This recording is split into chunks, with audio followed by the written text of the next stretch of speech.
Si ce jeune homme assure ne plus avoir l'accident en mémoire, l'autre conducteur, père de famille, a fait une déposition très précise du déroulé des faits.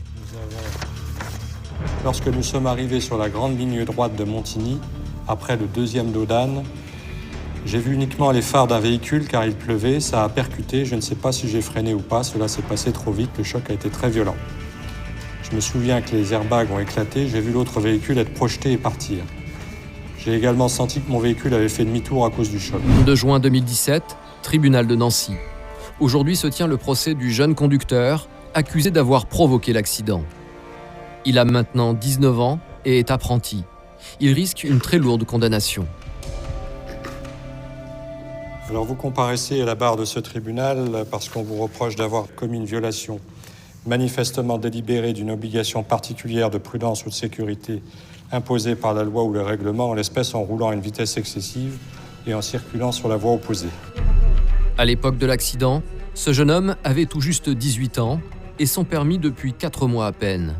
Une circonstance aggravante pour la Cour. Au moment de l'accident, est-ce que vous aviez tous vos points sur votre permis de conduire? Oui. Vous étiez jeune conducteur? Oui. Oui, vous aviez le A à l'arrière. Oui. Hein? Bon, si je vous pose la question, c'est pas anodin, monsieur. C'est parce que le compteur de votre véhicule était bloqué à 100 km/h. Ça a été constaté par les gendarmes. Vous savez à quelle allure il faut conduire quand on est jeune conducteur, monsieur? 80. 80 km/h. Voilà. Je roulais peut-être. Pardon? Je roulais peut-être à 80. Si le jeune homme n'est pas sûr de la vitesse à laquelle il roulait, c'est qu'il affirme être victime d'amnésie. Il dit ne se rappeler de rien au moment de l'accident. Vous n'avez aucun souvenir? Un stress post-traumatique avéré chez certains conducteurs, mais que la procureure semble aujourd'hui mettre en doute. Comment peut-il nous dire « je ne roulais pas aussi vite » en étant aussi sûr de lui et nous dire en même temps « je ne me souviens plus du tout des circonstances de cet accident ». C'est juste curieux. Et je pense que M. Roux lui fait un blocage, ou en tout cas il ne veut pas, peut-être parce que c'est douloureux pour lui aussi, nous expliquer exactement ce qui s'est passé. Si ce jeune homme assure ne plus avoir l'accident en mémoire, l'autre conducteur, père de famille, a fait une déposition très précise du déroulé des faits.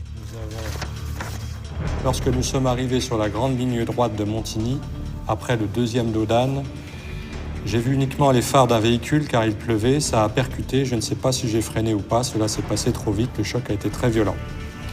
Je me souviens que les airbags ont éclaté, j'ai vu l'autre véhicule être projeté et partir. J'ai également senti que mon véhicule avait fait demi-tour à cause du choc. Le véhicule était à l'arrêt. J'ai repris un peu mes esprits, j'ai regardé à l'arrière si les enfants n'avaient rien.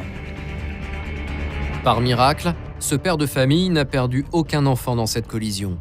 Sa femme a tout de même été blessée. Par contre, l'une des passagères du jeune conducteur a, elle, été plus gravement atteinte. C'est son père qui a fait le déplacement à la barre pour elle aujourd'hui. Votre fille, comment se porte-t-elle aujourd'hui? Au niveau des séquelles physiques, elle ne peut plus pratiquer certains sports qu'elle faisait avant, notamment du cheval et du ski. Elle s'est fait enlever les bouches au niveau de l'épaule. Mais les plus grosses séquelles qu'elle a, c'est les séquelles psychologiques pour l'instant. Des blessés graves, une collision violente, tout accuse le jeune conducteur. Pourtant, son avocat ne compte pas le laisser tomber. Il accuse l'enquête d'avoir été bâclée et que rien ne prouve que ce soit son client qui ait dévié de sa trajectoire et percuté l'autre voiture. Or, lorsqu'on regarde le dossier, je défie le tribunal de déterminer le lieu du choc. Je défie le tribunal de déterminer le lieu du choc. Il n'y a aucune expertise accidentogène dans cette affaire. Aucun relevé de distance de freinage. On ne sait pas où est le lieu d'impact.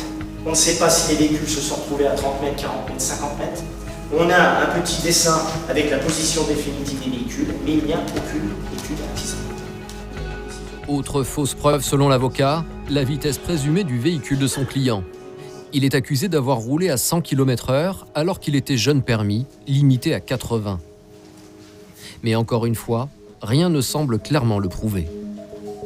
On extrapole sur une aiguille qui est bloquée à 100 km/h sur le compteur, avec un compteur qui, je le rappelle, dont la vitre est cassée. Donc il peut très bien y avoir un mouvement physique ou autre des pompiers ou je ne sais quoi qui aurait pu déplacer l'aiguille. Donc on est dans une situation où il y a un choc, au petit sommet d'une petite côte. Est-ce qu'il y a eu éblouissement? Est-ce qu'il y a eu quelque chose? On ne le saura jamais. Tout le monde est victime physiquement dans ce dossier. Aujourd'hui, il n'y a absolument rien vous permettant avec certitude de reconnaître qu'il y avait une vitesse excessive de la part de mon client, monsieur. Malgré cette plaidoirie argumentée, le parquet ne compte pas se montrer laxiste. La procureure veut une sanction à la hauteur du drame humain. Donc je requiers une peine de 8 mois d'emprisonnement à cette peine à sursis. Je requiers une amende de 500 € également au titre des je requiers également une annulation du permis de conduire, compte tenu de la gravité des faits, une annulation du permis de conduire et une interdiction de se présenter aux épreuves pendant un délai d'1 an. Finalement, après une semaine de délibéré, le jeune homme a été condamné à 8 mois de prison avec sursis, 300 € d'amende, l'annulation de son permis, avec interdiction de le repasser avant un délai de 8 mois. Lui et son avocat ont fait appel.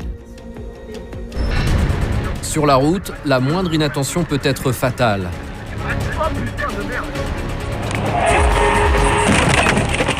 Excès de vitesse, doublement impromptu, alcool, mais pas seulement.